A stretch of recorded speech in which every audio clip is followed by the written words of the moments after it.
Article చదవకుండా అసలు fundamental రైట్స్కి సంబంధించినటువంటి ఇంపార్టెన్స్ ఏంటనేది మనం ఫస్ట్ చదవాలి, తర్వాత ఫండమెంటల్ రైట్స్ చదవాలి. ఎందుకంటే ఈ మధ్య కాలంలో ఫండమెంటల్ రైట్స్ సంబంధించిన కాన్సెప్ట్ క్వశ్చన్స్ అడుగుతున్నారు. ఫండమెంటల్ రైట్స్ సంబంధించిన కాన్సెప్ట్ క్వశ్చన్స్ అడుగుతున్నారు. అది చదివితేనే మనం క్వశ్చన్ చేయవచ్చు, ఆన్సర్ చేయవచ్చు. ఇప్పుడు మీకు 14th అనే ఆర్టికల్ ఉంటుంది. ఈ 14th అనే ఆర్టికల్ మనకు చాలా పెద్ద కాన్సెప్ట్ ఉంటుంది ఇందులో. 14th ఆర్టికల్ ఒకటి చట్ట సమానత్వం, మరొకటి చట్టం ద్వారా సమాన రక్షణ. ఒకటి చట్ట సమానత్వం, మరొకటి చట్టము ద్వారా సమాన రక్షణ అంటారు కదా. 14th Clause 1 అనేది చట్ట సమానత్వం, 14th Clause 2 అనేది చట్టము ద్వారా సమాన రక్షణ. ఈ అందరికీ తెలుసు 14th ఆర్టికల్ అంటే చట్టం ముందు అందరూ సమానమే అని చెప్పేసి మనం సింపుల్ చెప్తాం. చట్టం ముందు అందరూ సమానమే అంటే ఎవరెవరు సమానులు? సాధారణ పౌరుల నుండి మన దేశ ప్రధానమంత్రి వరకు చట్టం ముందు అందరూ సమానమే. చట్ట సమానత్వానికి మినహాయింపు రాష్ట్రపతి మరియు గవర్నర్. వాళ్ళు చట్ట సమానత్వానికి కొన్ని ప్రత్యేకతలు కలిగి ఉన్నారు. ఓకే, ఇదంతా మనకు తెలుసు. 360 ఓకే. చట్టం ముందు అందరూ సమానులే అంటున్నాం కదా. ఏ చట్టం ముందు అందరూ సమానులు? ఏ చట్టం? చట్టం ముందు అందరూ సమానులే అంటున్నాము. ఏ చట్టం ముందు మనం అందరం సమానులు?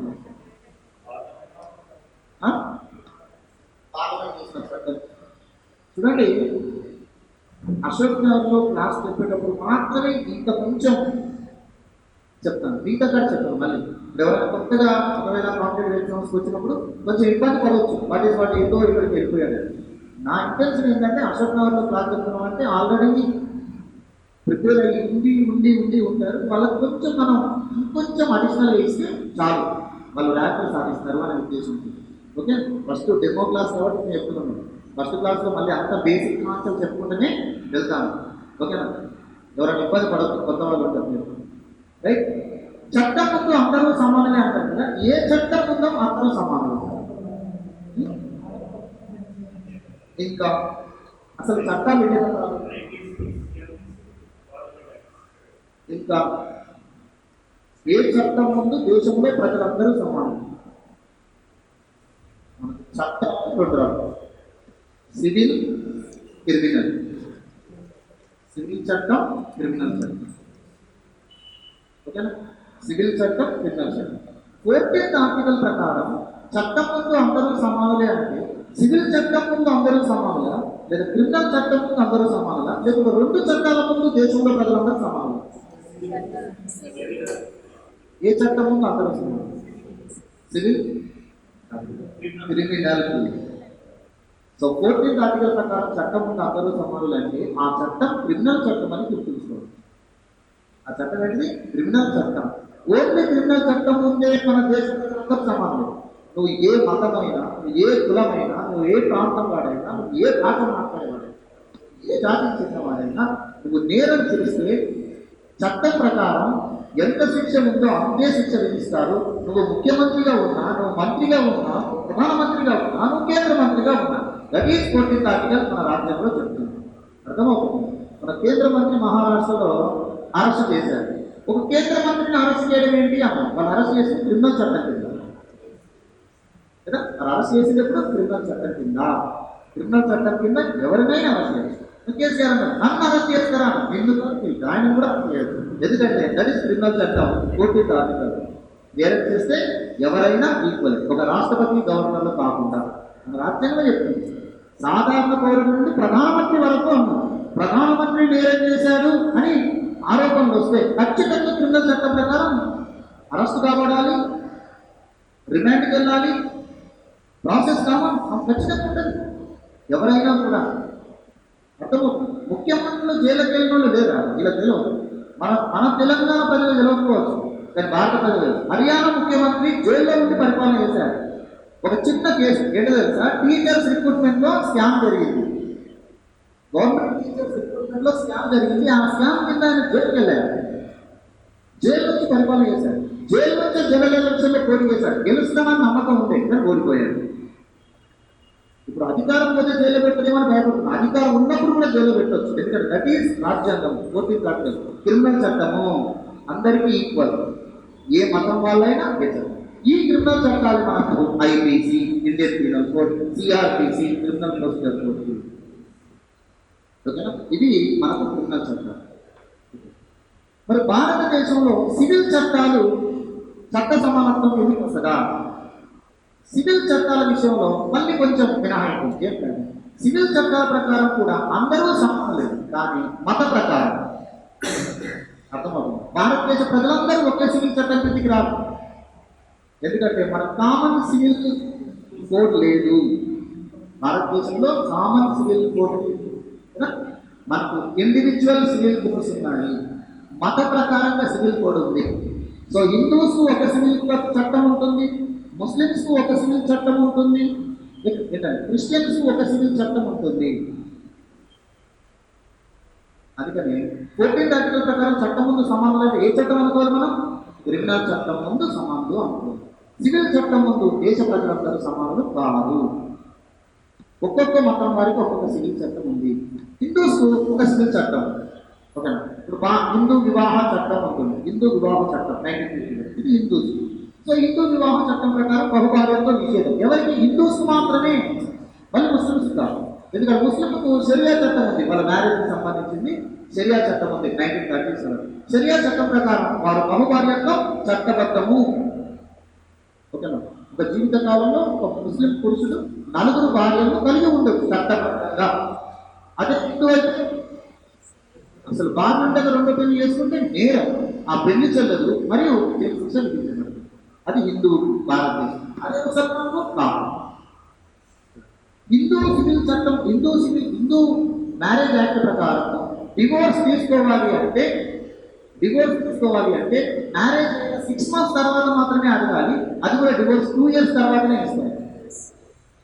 అదే షరియా చట్టం ప్రకారం మాత్రం తలాక్ వెంటనే డివోర్స్. అదే క్రిస్టియన్స్ మ్యారేజ్ యాక్ట్ 1872లో ఉంది, దాని ప్రకారం 6 months లోపే వాళ్ళు డివోర్స్ పొందవచ్చు.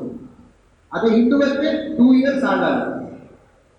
భర్త అడిగినా 2 years ఆగాలి. భార్య విడోకులు అడిగినా మ్యారేజ్ అయిన 2 years తర్వాతనే డివోర్స్. మ్యారేజ్ అయిన 2 years తర్వాతనే డివోర్స్. మ్యూచువల్ అండర్స్టాండింగ్ ఉంటే, అంటే ఇద్దరు పెళ్ళైన తర్వాత విడిపోవాలనుకుంటే, పెళ్ళైన 1 month విడిపోవాలనుకున్నప్పుడు ఇవ్వరు. ఎందుకంటే 6 months తర్వాతనే మ్యూచువల్ అండర్స్టాండింగ్ ఉన్నారు. ఎందుకంటే హిందూ మ్యారేజ్ ప్రకారం, హిందూ ఆధ్యాత్మిక గ్రంథాలను పేరు చేసుకుంటే వివాహం అనేది జన్మల బంధం అని ఒక డైలాగ్లో ఇది చట్టం ఇలా ఉంది. ఇక్కడ ముస్లింలలో వివాహం అనేది ఒప్పందం, ఇది ధర్మం. ఇది 2 ఆత్మల కలయిక క్రిస్టియన్ చట్టం. అందుకని క్రిస్టియన్ యాక్ట్ల ప్రకారం సహజీవనం ఉండేది. వివాహం చేసుకోకుండా కూడా ఇద్దరు అవివాహితులు కలిసి ఉండే అవకాశం ఉంటుంది. దాన్ని బట్టి హిందూస్ కూడా ఉందా అంటే లేదు అన్నారు. సుప్రీంకోర్టు అందరికీ ఉంది అని చెప్పింది. రైట్ టు సర్వైవ్, జీవించే హక్కు ప్రకారం స్వేచ్ఛ ఉంది కాబట్టి మేము పెళ్లి చేసుకోకుండా కలిసి ఉండవచ్చు. అర్థమవుతుంది.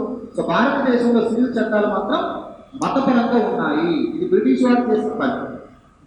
ఇప్పుడు ఈ సివిల్ చట్టాలన్నీ పోయి అందరికీ ఒకే కామన్ సివిల్ చట్టం తీసుకురావాలని రాజ్యాంగంలో రాసుకున్నాం. అది ఇప్పటికీ సాధ్యం కావాలి. సో క్రిమినల్ చట్టం ప్రకారం అందరూ సమానమే, కానీ సివిల్ చట్టం ప్రకారం మాత్రం మత ప్రకారంగా ఉంటారు. అయితే మన ట్రిపుల్ తలాక్ అనే ఇష్యూ కోర్టుకు వచ్చింది. సుప్రీంకోర్టు ఏమన్నది? ట్రిపుల్ తలాక్ రాజ్యాంగ విరుద్ధము అని చెప్పింది. ఎందుకు రాజ్యాంగ విరుద్ధమైంది అంటే, భారతదేశంలో ఏ మతం వారికి ఆ మతపరమైన సివిల్ చట్టం ఉండొచ్చు, కానీ ఆ సివిల్ చట్టం ప్రకారం ఆ మతంలో ఉన్న వాళ్ళందరికీ సమానంగా వర్తిస్తుంది. That is 14th article. అంటే ఇప్పుడు మనకు హిందువులు అయి ఉంటే హిందూ వివాహ చట్టం హిందువులందరికీ సమానం, మళ్ళీ అందులో వేరియేషన్ ఉంది. షరియా చట్టం ముస్లింలందరికీ సమానం, మళ్ళీ అందులో వేరియేషన్ ఉంది. దాని షరియా చట్టం ఏముంది? తలాక్ అని భర్త చెప్తాడు, వెంటనే భార్య వెళ్ళిపోతుంది అని చెప్పేసి అన్నారు. భార్య అలా చెప్పే అవకాశం ఉందా చట్టంలో? లేదు. అంటే భర్తకు మాత్రమే చెప్పే అవకాశం ఉంది, భార్యకు లేదు. అంటే ఇది లింగ వివక్షత. అంటే ఒక షరియా చట్టం అనేది ముస్లింల కోసం లేదు. ఇప్పుడు ముస్లింలలో అందరికీ సమానంగా వర్తించాలి, అదే మన చట్ట సమానత్వం అని చెప్పారు. కాబట్టి షరియా చట్టం అనేది 14th ఆర్టికల్ ప్రకారం విరుద్ధము అని చెప్పారు. ఎందుకంటే మహిళలకు అవకాశం లేకపోవడం, పురుషులకు అవకాశం ఉండడము అని చెప్పారు. అర్థమవుతుంది చెప్పేది. సో మనకి ఏ కేసులో అయినా కూడా 3 ఆర్టికల్స్ లింక్ అయి ఉంటాయి, 14th, 19th, 21. దాన్ని మనం గోల్డెన్ రెమెడీస్ అని అంటారు. 14th, 19th, 21 article. ఏ కేసు వచ్చినా ఈ 3 ఆర్టికల్స్తో ఏదో ఒక దాంట్లో లింక్ చేసి చెప్తారు. అర్థమవుతుంది. సో ఈ రకంగా మనం చూడాల్సి ఉంటుంది. ఈ రకంగా మనకు ప్రతిదీ కూడా ఈ అవకాశం ఉంటుంది. ఇంకా మనం చెప్పుకుంటే టైం అయిపోయింది కాబట్టి ప్రాథమిక హక్కుల గురించి మీ అందరికీ బాగా తెలుసు కదా. ప్రాథమిక హక్కులలో ఎమర్జెన్సీ కాలంలో ఫండమెంటల్ రైట్స్ అనేది సస్పెండ్ చేస్తారు. ఎమర్జెన్సీ కాలంలో ఫండమెంటల్ రైట్స్ సస్పెండ్ చేస్తారు. అందులో ఎక్సెప్ట్ 20th, 21 21 మాత్రం సస్పెండ్ చేయరు అన్నారు. ఓకే, ఎమర్జెన్సీ కాలంలో ఫండమెంటల్ రైట్స్ సస్పెండ్ చేస్తారు. ఏ ఎమర్జెన్సీ కాలంలో? ఎందుకంటే మన national emergency 2 types, internal, external. Fundamental rights అనేవి సస్పెండ్ చేయబడతాయి నేషనల్ ఎమర్జెన్సీ కాలంలో అన్నారు. ఆ నేషనల్ ఎమర్జెన్సీలో ఎక్స్టర్నల్ నేషనల్ ఎమర్జెన్సీ విధించినప్పుడు సస్పెండ్ చేయబడతాయా, లేదా ఇంటర్నల్ ఎమర్జెన్సీ విధించినప్పుడు సస్పెండ్ చేయబడతాయి? ఏ ఎమర్జెన్సీ కాలంలో ప్రాథమిక హక్కులు సస్పెండ్ చేయబడతాయి? External, not internal. External, not internal. External కాలంలో ఎక్స్టర్నల్ ఎమర్జెన్సీ విధిస్తే మాత్రమే మనకు ఫండమెంటల్ రైట్స్ అనేవి సస్పెండ్ చేయబడతాయి. అలా అయితే 1975 ఇందిరాగాంధీ ప్రభుత్వము ఇంటర్నల్ ఎమర్జెన్సీ విధించడానికి ప్రధాన కారణం ఏంటంటే ఫండమెంటల్ రైట్స్ సస్పెండ్ చేయడం కోసమే. ఎందుకంటే 1975లో ఇందిరాగాంధీ ప్రభుత్వం ఇంటర్నల్ ఎమర్జెన్సీ విధించడానికంటే ముందు మన దేశంలో ఆల్రెడీ ఎమర్జెన్సీ కొనసాగుతుంది. అది ఎక్స్టర్నల్ ఎమర్జెన్సీ 1971లో విధించాము. బంగ్లాదేశ్ విషయంలో పాకిస్తాన్తో యుద్ధం చేసినందుకు 1971లో విధించిన ఎక్స్టర్నల్ ఎమర్జెన్సీ ఆల్రెడీ కొనసాగుతుంది. అయినా 1975 Indira Gandhi internal emergency విధించాలనుకుంది. Internal emergency విధించాలనుకోవడానికి ప్రధాన కారణం ఫండమెంటల్ రైట్స్ సస్పెండ్ చేయాలి. ఫండమెంటల్ రైట్స్ సస్పెండ్ అవుతే సుప్రీంకోర్టు జడ్జిమెంట్ అమలులోకి రావాలి అని చెప్పేసి ఫండమెంటల్ రైట్స్ సస్పెండ్ చేయడం కోసం ఇంటర్నల్ ఎమర్జెన్సీ విధించారు. అప్పుడు ఎందుకు అలా జరిగింది అంటే మన మౌలిక రాజ్యాంగంలో ఎక్స్టర్నల్ ఎమర్జెన్సీ విధించినప్పుడు ఫండమెంటల్ రైట్స్ సస్పెండ్ చేయబడేవి కావు. కేవలం ఇంటర్నల్ ఎమర్జెన్సీ విధించినప్పుడు మాత్రమే ఫండమెంటల్ రైట్స్ సస్పెండ్ చేయబడేవి. ఆ ఇంటర్నల్ ఎమర్జెన్సీ కాలంలోనే సస్పెండ్ చేయబడుతుంది. కాబట్టి ఇందిరాగాంధీ కేవలం కోర్టు జడ్జిమెంట్ తీర్పులు బయటకు రాకూడదు, తీర్పు అమల్లోకి రాకూడదు, తన పనిని పోకూడదు అని చెప్పి ఆమె ఫండమెంటల్ రైట్స్ సస్పెండ్ చేయడం కోసమే ఇంటర్నల్ ఎమర్జెన్సీ విధించింది. తర్వాత వచ్చిన మరాఠా దేశాయి గవర్నమెంట్ 1978లో 44 అమెండ్మెంట్ యాక్ట్ చేసి ఆయన చేంజ్ చేశారు. ఏమన్నాడు? ఇంటర్నల్ ఎమర్జెన్సీ కాలంలో ఫండమెంటల్ రైట్స్ సస్పెండ్ చేయకూడదు, కేవలం ఎక్స్టర్నల్ ఎమర్జెన్సీ కాలంలో మాత్రమే ఫండమెంటల్ రైట్స్ సస్పెండ్ చేయబడతాయి. ఎక్స్టర్నల్ ఎమర్జెన్సీ ఎప్పుడు విధిస్తాం సార్? మనం ఒక దేశం మన దేశంలోని ప్రాంతాలను ఆక్యుపై చేయాలనుకున్నప్పుడు, ఒక దేశంతో మన దేశం యుద్ధం చేస్తున్నప్పుడు, అప్పుడు కూడా కేవలం సరిహద్దు రాష్ట్రాలలో మాత్రమే దాని ఎఫెక్ట్ ఉంటుంది. మనం దేశం మొత్తంగా ఉండదు. ఇది మరాఠా దేశ గవర్నమెంట్ చేసినటువంటి పని. అర్థమవుతుంది. సో కాబట్టి ప్రజెంట్ మన రాజ్యాంగం ప్రకారము ఎక్స్టర్నల్ ఎమర్జెన్సీ విధిస్తేనే ఫండమెంటల్ రైట్స్ సస్పెండ్ చేయాలి, ఇంటర్నల్ ఎమర్జెన్సీ విధిస్తే కాదు. దీన్ని మనం మార్చుకున్నాము. ఓకే, ఇంకొక క్వశ్చన్ అడిగి ఆపేద్దాం. ఇప్పుడు ఎమర్జెన్సీ కాలంలో ఫండమెంటల్ రైట్స్ సస్పెండ్ చేయబడుతున్నాయి అంటారు. ఫండమెంటల్ రైట్స్ సస్పెండ్ చేయబడితే ఎమర్జెన్సీ కాలంలో రిట్స్ జారీ చేసే అధికారం కోర్టులకు ఉంటుందా, ఉండదా? ఎక్స్టర్నల్ ఎమర్జెన్సీ విధించారు దేశంలో, ఫండమెంటల్ రైట్స్ సస్పెండ్ చేశారు ఎక్సెప్ట్ 2021. ఓకే, అప్పుడు రిట్స్ జారీ చేసే అధికారం కోర్టులకు ఉంటుందా? రిట్స్ జారీ చేసే అధికారం ఎవరెవరికి ఉంది? భారత రాజ్యాంగం ప్రకారం సుప్రీంకోర్టుకు ఉంది, హైకోర్టుకు. సుప్రీంకోర్టుకు 32 ఆర్టికల్, హైకోర్టుకు 226 ఆర్టికల్. ఇప్పుడు నేను అడిగింది ఎమర్జెన్సీ కాలంలో, ఎక్స్టర్నల్ ఎమర్జెన్సీ కాలంలోనే ఫండమెంటల్ రైట్స్ సస్పెండ్ చేయబడ్డాయి. అప్పుడు రిట్స్ జారీ చేసే అధికారం మీ కోర్టులకు ఉంటుందా, ఉండదా? ఉండదు. ఉంటుంది. చూడండి, ఒక కోర్టుకు ఉంటుంది, ఒక కోర్టుకు ఉండదు. ఏ కోర్టుకు ఉంటుంది, ఏ కోర్టుకు ఉండదు? సుప్రీంకోర్టుకు ఉంటుంది, హైకోర్టుకు ఉంటుంది, అది సుప్రీంకోర్టుకే ఉంటుంది. ఫండమెంటల్ రైట్స్ ఎమర్జెన్సీ కాలంలో ఫండమెంటల్ రైట్స్ సస్పెండ్ చేయబడతాయి. ఎక్స్టర్నల్ ఎమర్జెన్సీ కాలంలో రిట్స్ జారీ చేసే అధికారం సుప్రీంకోర్టుకు ఉండదు. ఎమర్జెన్సీ ఎఫెక్ట్ సుప్రీంకోర్టు పైనే ఉంటుంది, హైకోర్టు పైన ఉంటుంది. అది కూడా దట్టు ఫండమెంటల్ రైట్స్ ఇష్యూస్. అంటే ఫండమెంటల్ రైట్స్ గురించి సుప్రీంకోర్టుకు రిట్స్ జారీ చేసే అధికారం ఉండదు. ఎందుకో తెలుసా? ఎందుకు అంటే ఫండమెంటల్ రైట్స్ సస్పెండ్ చేయబడుతున్నాయి అన్న ఎక్సెప్ట్ 2021 అంటే 14 నుంచి 32 వరకు ఉన్న articles fundamental rights. 6 types of fundamental rights అంటే ఈ 6 రకాల ప్రాథమిక హక్కులు సస్పెండ్ చేయబడుతున్నాయి. ఇందులో 20-21 ఆర్టికల్ మినహా. ఇందులో 32 ఆర్టికల్ కూడా ఉంది. అంటే 32 ఆర్టికల్ ప్రకారం రిట్స్ జారీ చేసే అధికారం సుప్రీంకోర్టుకు ఉండదు కదా. వాడు 32 ఆర్టికల్ కూడా సస్పెండ్ అయినట్టే కదా. వాడు సుప్రీంకోర్టుకు ఉండదు, సుప్రీంకోర్టుకు ఉండదు, కేవలం హైకోర్టుకు మాత్రమే ఉంటుంది. హైకోర్టుకు మాత్రమే ఉంటుంది. ఓకే, హైకోర్టు కూడా ఏ ప్రాథమిక హక్కులు సస్పెండ్ అయినప్పటికీ హైకోర్టు రిట్స్ జారీ చేసే అధికారం ఉంది. హైకోర్టు కూడా ఏ హక్కుల విషయంలో రిట్స్ జారీ చేసే అధికారం ఉంది? No, only 2021. ఎందుకంటే అవి సస్పెండ్ అవ్వలేవు కాబట్టి హైకోర్టు 14th ఆర్టికల్ ప్రకారం రిట్స్ జారీ చేయదు. మళ్ళీ నువ్వు 19th ఆర్టికల్ ప్రకారం వెళ్ళి హైకోర్టు కలిసిన హైకోర్టు రిట్ జారీ చేయదు. 19th ఆర్టికల్ ప్రకారం మీకు ప్రొటెక్షన్ ఇవ్వదు. నువ్వు 20th ఆర్టికల్ ప్రకారం ఏమైనా జరిగింది అనుకుంటే, అంటే అనవసరంగా నీ మీద ఒక నేరం మోపి నువ్వు నేరం చేయకపోయినా నేను కేసులో ఇరికిస్తే అప్పుడు నేరస్థాపనలో రక్షణ పొందే హక్కు మనకు ఉంది కాబట్టి మనం అడగవచ్చు. అర్థమవుతుంది? అంటే 2021 ఆర్టికల్ ప్రకారం మనకు భంగం కలిగితే మాత్రమే హైకోర్టు మనకు ప్రొటెక్షన్ ఇవ్వగలదు, మిగతా రైట్స్ విషయంలో కాదు. అది కూడా గుర్తుంది. ఇది మనకున్నటువంటి సబ్జెక్ట్. అంటే ఇంతగా మనం తెలుసుకోవాలంటే ఇప్పటి వరకు అన్నీ అడిగేశారు. ఎన్నో సంవత్సరాల నుంచి ఎదురు చూస్తున్నాం మనం. లక్షల మంది అభ్యర్థులు ఎదురు చూస్తున్నప్పుడు చదివి ఉన్నప్పుడు ఇక పాత క్వశ్చన్స్ అడగడం అనేది జరగదు. ఆల్రెడీ మనకు అందరూ తెలంగాణ అభ్యర్థులైనా ఏపీ వాళ్ళు ఎస్, ఏపీ అయినా తెలంగాణ అంతా సేమ్ చేశారు. మనకి నిరుద్యోగ విషయం మాత్రం మార్పు లేదు. ఇద్దరు కూడా మహానుభావులు ఒకే రకంగా పోతారు ముఖ్యమంత్రులు. ఓకేనా?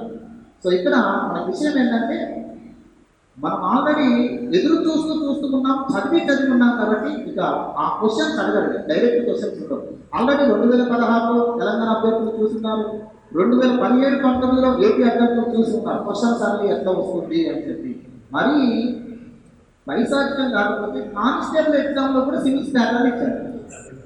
మరీ పైశాచికం కాకపోతే అసలు కానిస్టేబుల్ అనద్దు, తప్పు కాదు. ఒకప్పుడు కానిస్టేబుల్ ఉద్యోగం చదువు రావడం పోవాలి, ఇలా ఫిజికల్ ఫిట్నెస్ ఉన్నది పోవాలి. కానిస్టేబుల్ ఉద్యోగం మనమే చేసేది అనుకున్నాం. అమ్మాయిలు అయితే అసలే వెళ్ళేది కాదు. ఇప్పుడు అందరూ పోటీ పడుతున్నారు. ఏదో ఒక జాబ్ సెక్యూరిటీ ఉంటుంది, తర్వాత మళ్ళీ మనం గ్రూప్స్లో ప్రిపేర్ అవ్వచ్చు అని చెప్పేసి అందరికి తెలిసి అక్కడ కూడా సివిల్స్ ప్యాటర్న్ క్వశ్చన్ చేస్తున్నాడు. 2 స్టేట్మెంట్ ఇస్తాడు, కింద 4 ఆప్షన్స్ ఇస్తాడు. ఆ 2 స్టేట్మెంట్స్ అర్థం చేసుకునేసరికి పిల్లవాడికి 3-4 నిమిషాలు పడుతుంది. మనం ఒక క్వశ్చన్కి 1 నిమిషమే టైం ఇవ్వాలి, అప్పుడే నువ్వు సక్సెస్ అవుతాడు. అర్థమవుతుంది? ఒక డైలాగ్ ఏదో ఉంటుంది, ఇంట్లో కూర్చున్నవాడు ఇంట్లో కూర్చొని ఎక్కడైనా చేయవచ్చు, కానీ ఎగ్జామ్ సెంటర్లో ఎవరైతే కరెక్ట్ పర్ఫార్మ్ చేస్తారో వాడే టాపర్ అని చెప్పి ఇది సీమన్ అల్లు అర్థం చెప్తారు. ఏంటి అదే ఎగ్జామ్ పేపర్ ఇంటికి తెచ్చుకుంటే మనం మంచి స్కోర్ చేయవచ్చు, కానీ ఎగ్జామ్ సెంటర్లో మాత్రం మనకి ఇచ్చేది టైం ఉంటుంది. ఆ టైంలోపు ఒక క్వశ్చన్కి 1 మినిట్ మాత్రమే ఉంటుంది. 1 మినిట్ కంటే నువ్వు ఎక్కువ టైం కేటాయించావా నువ్వు కొన్ని క్వశ్చన్స్ కోల్పోతుందండి. ఇప్పుడు ఇలాంటి 2 స్టేట్మెంట్ ఇచ్చి 4 ఆప్షన్స్ ఇచ్చారనుకోండి, అభ్యర్థి ఏం చేస్తాడు? అందరూ సీరియస్ ప్రిపేర్ అయిన అభ్యర్థి బదిలేదు, ఫస్ట్ బదిలేదు, ఏదో ఒకటి పెట్టేయలేదు, చదవని కూడా పెట్టేస్తాడు. మొత్తం మంచి 4 సార్లు బదులు చేస్తాడు. చదివిన వాడు ఏం చేస్తాడు? బదిలేదు ఏం చేస్తాడు? ఆ 2 స్టేట్మెంట్ చదువుకొని ఎందుకు చేసుకొని మ్యాథ్ చేసుకొని ఆన్సర్ చేయడానికి ప్రయత్నం చేస్తాడు. చివరికి లాస్ట్ వచ్చేసరికి కొన్ని క్వశ్చన్స్ ఆన్సర్ చేయకుండానే పేపర్ ఇవ్వాల్సిన పరిస్థితి వస్తుంది. ఇది ప్రజెంట్ అవసరమా కానిస్టేబుల్ అంటే అవసరమే అన్నారు. ఎందుకంటే ఒక 15,000 19,000 పోస్టులు పడ్డప్పుడు 10 లక్షల మంది అప్లై చేస్తున్నప్పుడు మరి ఆ రకంగా ఉండకుండా పాత పద్ధతిలో మీకు 10 ఏళ్ళ నుంచి ఇచ్చినట్టు పేపర్ ఇచ్చారనుకోండి, అందరికీ ఈక్వల్ స్కోర్ వస్తుంది, అందరికీ టాప్ స్కోర్ వస్తుంది. అప్పుడు ఎవరికి ఇస్తారు? అందుకని తక్కువ పోస్ట్ అయినా కూడా మన స్టాండర్డ్ మాత్రం ఒక రేంజ్లో ఇస్తున్నారు. కాబట్టి గ్రూప్స్ ప్రిపేర్ అయ్యే అభ్యర్థి ఏ రేంజ్ ఆలోచించుకోవాలో చూడండి. అర్థమవుతుంది? ఒకటి ఈ రకంగా ఉంది. సో కరెంట్ క్వాలిటీ అనేది మస్ట్. ప్రతి దానికి మనం కరెంట్ క్వాలిటీ అనేటువంటి మస్ట్ మనం. ఓకేనా? ఇప్పుడు మనకు మొత్తం ఎన్ని అమెండ్మెంట్స్ అయినాయి? అమెండ్మెంట్స్ 105 105 అమెండ్మెంట్ 2021 లో ఉంది. ఎన్నో రాజ్యాంగ సవరణ బిల్ అది?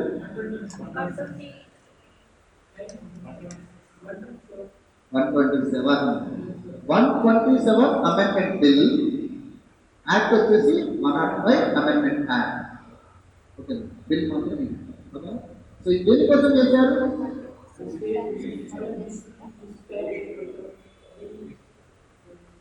ఇది ఏ అమెండ్మెంట్ కు సవరణ అదని చెప్పండి. ఆల్రెడీ ఒక అమెండ్మెంట్ చేశారు, దానికి సవరణ ఈ అమెండ్మెంట్. వాళ్ళు అమెండ్మెంట్ కి అమెండ్మెంట్ చేశారు. దానికి సంబంధించి మనం ఆల్రెడీ 102 అమెండ్మెంట్ చేశారు. ఈ 102 అమెండ్మెంట్ యాక్ట్ కి మళ్ళీ కొంత అమెండ్మెంట్ చేయడం కోసం 105 చేశారు అంతే. ఇక్కడ 102 అమెండ్మెంట్ యాక్ట్ ప్రకారం ఏం చేశారంటే ఓన్లీ సెంట్రల్ ఉన్న ఓబీసీ లిస్టు మాత్రమే ఇక రిజర్వేషన్ పొందుతుంది. స్టేట్ తయారు చేస్తున్న బీసీ లిస్టు వర్తించదు అన్నారు. యాక్చువల్గా మనకు ఓబీసీ లిస్ట్ ఉంటుంది, బీసీ లిస్ట్ ఉంటుంది. ఓబీసీ లిస్ట్ సెంట్రల్ గవర్నమెంట్ మండల కమిషన్ ఎప్పుడో ఇచ్చింది. ఆ ఇచ్చిన దానికి 3473 ఇచ్చినటువంటి ఆ కులాలను యాడ్ చేసుకుంటే ఈరోజు 5011 ఓబీసీ కులాల లిస్ట్ ఉంది మనకు కేంద్ర ప్రభుత్వం వద్ద. ఈ 5011 మంది ఉన్నటువంటి కులాలు ఓబీసీలలో ఉన్నారు. వీళ్ళు కేంద్ర ప్రభుత్వ ఉద్యోగాలు అర్హులు, రిజర్వేషన్ అర్హులు, నాన్ ప్రివిలేజ్ అయితే. ఆ 5011 కులాలతో పాటుగా 5011 కులాలతో పాటుగా రాష్ట్రాలు కూడా బీసీ జాబితా తయారు చేస్తున్నాయి. రాష్ట్రాలు తయారు చేసుకున్న బీసీ జాబితాలో ఈ ఓబీసీ కులాలు ఉంటాయి. అవసరమైతే ఆ రాష్ట్ర ప్రభుత్వం మరో కులాన్ని కూడా బీసీ కులంగా చేర్చుకోవచ్చు. మరో కులంగా బీసీ కులాన్ని చేర్చు. ఉదాహరణకు ఏపీలో కాపులు. ఇంతకుముందు స్టేట్ బీసీ లిస్ట్ ప్రకారం కాపులు బీసీలుగా ఉన్నారు, కానీ ఓబీసీ లిస్టులో లేదు. అలా ఆ విధంగా మనకు అనేక రాష్ట్రాలు బీసీ జాబితాలు తయారు చేసుకున్నాయి. ఎందుకంటే మనకు సుప్రీంకోర్టు ఇందిరా గాంధీ కేసులో చెప్పేసింది కాబట్టి కేంద్ర ప్రభుత్వం కూడా స్వేచ్ఛనిచ్చింది. మీరు సొంతగా బీసీ జాబితా తయారు చేసుకోండి, ఆ ప్రకారం రిజర్వేషన్ ఇవ్వండి. ఇది మాత్రం ఓబీసీ జాబితా అన్నారు. ఇప్పుడు ఈ ఓబీసీ కులాలతో పాటు ఆయా రాష్ట్రాలు కొన్ని కులాలు బీసీ కులాలుగా చేర్చారు. ఎన్ని కులాలు అంటే ఇంకో 700 కులాలు. ఈ 5011 కులాలతో పాటు రాష్ట్రాలు తయారు చేసినటువంటి కులాలు ఇంకో 700 కులాలు ఉన్నాయి. అయితే మన తెలంగాణ రాష్ట్రంలో మాత్రం ఓబీసీ కులాలలో ఉన్న అన్ని కులాలు బీసీ కులాల్లో ఉన్నాయి. అంటే మన రాష్ట్రం బీసీ జాబితా ఉంది కదా, మన రాష్ట్ర బీసీ జాబితాలో ఉన్నటువంటి కులాలు ఏవైతే ఉన్నాయో ఆ కులాలన్నీ ఓబీసీ కులాల్లో ఉన్నాయి. మనకు నష్టం లేదు. కానీ ఏపీలో కాపులు బీసీ జాబితాకు ఉన్నారు, కానీ ఓబీసీ జాబితాకు లేదు. ఇలా చాలా రాష్ట్రాలు, ముఖ్యంగా మహారాష్ట్ర, ఇలా చాలా రాష్ట్రాల్లో రాష్ట్ర బీసీ జాబితాలు ఉండి ఓబీసీ జాబితాలో లేకపోవడం వల్ల 2018 నుంచి వీళ్ళు రిజర్వేషన్ కోల్పోయారు. వారికి రిజర్వేషన్ కల్పించడం కోసమే మహారాష్ట్ర ప్రభుత్వం ఇచ్చింది మరాఠవాడ రిజర్వేషన్ అని చెప్పి కొత్త తీసుకొచ్చారు. దాని మీద ఇష్యూ అయింది. ఇష్యూ కావడం వల్ల సుప్రీంకోర్టు వద్దకు వచ్చింది. సుప్రీంకోర్టు వద్ద ఏమన్నారు, ఇంతకాలం మేము రిజర్వేషన్ పొందాము, ఇప్పుడు మీరు 102వ రాజ్యాంగ సవరణ చట్టం వల్ల ఓబీసీ జాబితానే చెల్లుబాటు అవుతుంది అనడం వల్ల మేము రిజర్వేషన్ కోల్పోతున్నాం అని 700 కులాలు అభ్యంతరం వ్యక్తం చేశాయి. అందుకనే సో కేంద్ర ప్రభుత్వం మళ్ళీ ఒక అమెండ్మెంట్ తీసుకొచ్చింది. ఆ అమెండ్మెంట్ 105 అమెండ్మెంట్. దీని ప్రకారం ఏమైంది, దీనితో పాటు ఇప్పుడు ఇది కూడా యాక్సెప్ట్ అయింది. అంటే ఇప్పుడు మళ్ళీ యథావిధిగా స్టేట్ తయారు చేస్తున్న బీసీ జాబితాలు యథావిధిగా రిజర్వేషన్ ఉంటుంది. స్టేట్ తయారు చేస్తున్న బీసీ జాబితాలో ఉన్న కులాలు రాష్ట్ర ప్రభుత్వ ఉద్యోగాలలో రిజర్వేషన్ పొందుతారు. మరియు ఓబీసీ కులాలు కేంద్ర ప్రభుత్వ ఉద్యోగాలు మరియు రాష్ట్ర ప్రభుత్వ ఉద్యోగాల్లో రిజర్వేషన్ పొందుతారు. ఇందుకోసం చేస్తే మనకు 105వ రాజ్యాంగ సవరణ చట్టం. అర్థమవుతుందండి. ఇది చిన్న చేంజ్. అంటే 102వ రాజ్యాంగ సవరణ చట్టం ద్వారా ఎవరైతే నష్టపోయారో వాళ్ళకు మళ్ళీ న్యాయం చేయడం కోసమే 105వ రాజ్యాంగ సవరణ చట్టం చేశారు. ఇప్పటి వరకు మనకు ఈ బీసీ కులాలకు సంబంధించి పెద్ద ఇష్యూ దేశంలోనే. ఎందుకంటే ఎస్సీ కులాలు ఎన్ని ఉన్నాయి, ఎస్టీ కులాలు ఎన్ని ఉన్నాయి, వారి జనాభా ఎంత అనేది పర్ఫెక్ట్గా ఉంటుంది. కేంద్ర ప్రభుత్వం దగ్గర ఉంటుంది, రాష్ట్ర ప్రభుత్వం దగ్గర ఉంటుంది. ఎందుకంటే రాజ్యాంగం ప్రకారం ఎస్సీ ఎస్టీలకు అనేది వారి పాపులేషన్ ఆధారంగా ఇవ్వాలి. ఎందుకంటే state government, central government reservation ఇచ్చినప్పుడు ఎస్సీ ఎస్టీ కులాల యొక్క పాపులేషన్ ఎంత, ఏ కులం యొక్క పాపులేషన్ ఎంత అనేది కూడా డీటెయిల్గా ఉంది. మరి బీసీ కులాల పాపులేషన్ అనేది రాష్ట్రాల దగ్గర సరిగా లేదు, కేంద్రం దగ్గర సరిగా.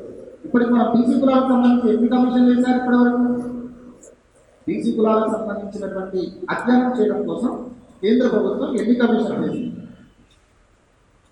3 కమిషన్ వేసింది. 340 ఆర్టికల్ ప్రకారం వెనుకబడిన తరగతులు అన్నారు, బ్యాక్వర్డ్ క్లాసెస్ అన్నారు. బ్యాక్వర్డ్ క్లాసెస్ అన్నారు కానీ ఎవరు బ్యాక్వర్డ్ క్లాసెస్ చెప్పాలి. ఇప్పుడు ఎస్సీ ఎస్టీలు బ్యాక్వర్డ్ క్లాసెస్, వాళ్ళు ఎలాంటి backward classes? Socially backward classes. ఎస్సీలు ఎస్టీలు సోషల్లీ బ్యాక్వర్డ్ క్లాసెస్. అదే ఓబీసీలు socially educationally backward classes. Socially educationally backward classes. ఈ సోషల్లీ ఎడ్యుకేషనల్ బ్యాక్వర్డ్ క్లాసెస్ ఎన్ని కులాల వారు అని లెక్కించడం కోసమే మనకి ఇప్పటికి 3 సార్లు కమిషన్ ఇచ్చారు. ఫస్ట్ వన్ 1953 కాకా Kalelkar commission, second one 1978 mandal commission, third one 2017 justice Rohini commission. 1953 వేసిన కాకా కాలేకర్ కమిషన్ అసలు ఎస్సీబీసీ ఎవరు అనేది చెప్పడానికి వేశారు. కానీ కాకా కాలేకర్ కమిషన్ ఇచ్చినటువంటి సరైనటువంటి వ్యక్తులు ప్రభుత్వానికి నచ్చకపోవడం వల్ల దాన్ని కన్సల్ట్ చేసింది. మండల్ కమిషన్ వేసారు. మండల్ కమిషన్ ఎస్సీబీసీ కులాలు ఎవరు అని చెప్పేసి లెక్కింపు చేసింది. ఏ జనాభా లెక్కల ప్రకారం? ఏ జనాభా లెక్కలు? 1978 వేసిన మండల కమిషన్ ఓబీసీలు ఎవరు, ఏ కులాలు ఓబీసీ కులాలు, వారికి రిజర్వేషన్ ఎలా ఇవ్వాలి అని చెప్పేటప్పుడు ఏ జనాభా లెక్కల ప్రకారం ఈ ఓబీసీ కులాలను తీసుకుంది? 1931 జనాభా లెక్కలు. చూడండి, బ్రిటిష్ వాడు పోతూ 1931లో జనాభా లెక్కలను కులాల ఆధారంగా వేశారు. ఎస్సీ కులాలు ఏవి, వాళ్ళ జనాభా ఎంత, ఎస్టీలు ఏవి, వాళ్ళ జనాభా ఎంత, బీసీ కులాలు వెనుకబడిన కులాలు ఎవరు, వాళ్ళ జనాభా ఎంత, ప్రతి కులానికి సంబంధించిన జనాభాను వాడు లెక్కించాడు, సెన్సర్ చేశాడు. బ్రిటిష్ వాడు చేశాడు. ఆఫ్టర్ ఇండిపెండెన్స్ మనం సెన్సర్ చేసుకుంటూ వచ్చాం కానీ బీసీ కులాలు లెక్కన మనం ఇంతవరకు చేయలేదు. ఇప్పటికీ ఎక్కడ 2011లో చేయలేదు చెప్పేది చేయలేదు. 1931లో చేశారు. అందుకని నేను మండల కమిషన్ మొత్తం ఓబీసీ కులాలు 3000 పైగా ఉన్నాయి. వీరు దేశ జనాభాలో 52% ఉన్నారు. దేశ జనాభాలో ఈ కులాల వాళ్ళు 52% ఉన్నారని ఏ జనాభా లెక్కల ప్రకారం చెప్పాడు ఆయన? 1931. అంటే ఎన్ని సంవత్సరాల క్రితం? అది 40 సంవత్సరాల క్రితం తీసుకొని వాళ్ళకు రిజర్వేషన్, వాళ్ళు 52% ఉన్నారు కాబట్టి 25% ఇవ్వండి అన్నారు. కానీ ఒకవేళ 1970s జనాభా లెక్కల ప్రకారం 1971 జనాభా లెక్కల ప్రకారం తీసుకుంటే ఈ బీసీ కులాలు 70% ఉండేవాళ్ళు. అర్థమవుతుందా? సో ఇది అక్కడ జరిగిన నష్టం. అందుకని అప్పటి నుంచి ఒక ఒత్తిడి చేస్తున్నాం. ఏంటిగా ఒత్తిడి? బీసీ కులాలు ఎన్నున్నాయి, కులాలు ఎన్నున్నాయి తెలుసు, కానీ ఏ కులంలో ఎంత పాపులేషన్ ఉందో లెక్కించండి. సో 2017లో Modi government justice Rohini commission అందుకే వేసింది. సో మొత్తం ఉన్నటువంటి 5011 కులాలు ఉన్నాయి. ఈ కులంలో ఏ కులం ఎంత పాపులేషన్ ఉంది, టోటల్ పాపులేషన్ ఎంత? జస్టిస్ రోహిణి కమిషన్ ఏం చేసింది? స్టేట్ గవర్నమెంట్స్ అడిగింది. ఎందుకంటే ఆల్రెడీ మీరు బీసీ కులాల జాబితా ఉంది కదా మీ దగ్గర, దానికి సంబంధించిన నాకు ఇవ్వండి అని. ఒక్క స్టేట్ గవర్నమెంట్ కూడా ఇవ్వలేదు. ఎందుకు ఇవ్వలేదంటే బీసీ కులాల జనాభాకు సంబంధించిన లెక్కలు ఉన్నా కూడా ఇవ్వరు. ఇస్తే ఏమవుతుంది అంటే ఇప్పుడు గొడవ స్టార్ట్ అవుతుంది. అంటే బీసీ రిజర్వేషన్ 29% వస్తాయి. అంటే ఒక కులం వారు జనాభా ఎక్కువ ఉంది, కానీ గడిచిన 50 సంవత్సరాల వాళ్ళు రిజర్వేషన్ పొందితే తక్కువ పొందవచ్చు. ఒక కులం వారి జనాభా తక్కువ ఉండొచ్చు, కానీ పొందిన రిజర్వేషన్ ఎక్కువ కావచ్చు. అప్పుడు ఏమవుతుంది? అప్పుడు బీసీ కులాల ఉద్యమాలు స్టార్ట్ అవుతాయి, అధికారాలు పోతాయి అని చెప్పి రాష్ట్రాలు ఇవ్వలేదు. జస్టిస్ రోహిణి కమిషన్ కూడా 2019లో తన రిపోర్ట్ ఇస్తూ, అయ్యా ఏ రాష్ట్రం బీసీ కులాల జాబితా, బీసీ కులాలు ఎంత జనాభా ఉందో ఇవ్వట్లేదు, కాబట్టి నెక్స్ట్ జనాభా లెక్కలు మీరు చేసుకోండి అని అన్నారు. అంటే మనకు 2021 జనాభా లెక్కలు బీసీ కులాల యొక్క జనాభా ఎంత, ఏ కులం వారి జనాభా ఎంతో దాన్ని చేసుకోవాలి. కానీ అది మోడీ భయపడుతూనే ఉన్నారు. ఆయన అదృష్టం బాగుంది, కరోనా రావడం వల్ల ఆ సెన్సస్ జరగలేదు. ఆయనే సేఫ్ అయ్యాడు. అర్థమవుతుంది. ఇప్పుడు 2022లో చేస్తాము అంటున్నాను, కానీ 2022లో కూడా మొన్ననే స్టేట్మెంట్ ఇచ్చారు. 2022లో ఇప్పుడు బీసీ కులాల జనాభాను చేయలేము, ఎందుకంటే చాలా తక్కువ టైం ఉంది. 2013-31లో చేస్తాము అంటారు. 2031 వరకు మోడీ ఉండొచ్చు, కేసీఆర్ ఉండొచ్చు, ఉండకపోవచ్చు. సో ఇది ఓకే, ఇది మనకు జరుగుతుంది. Thank you. నేను 20 సమయం ఎక్కువ తీసుకున్నాను. And this is Anchor Tejashu. Please do subscribe Shadow TV.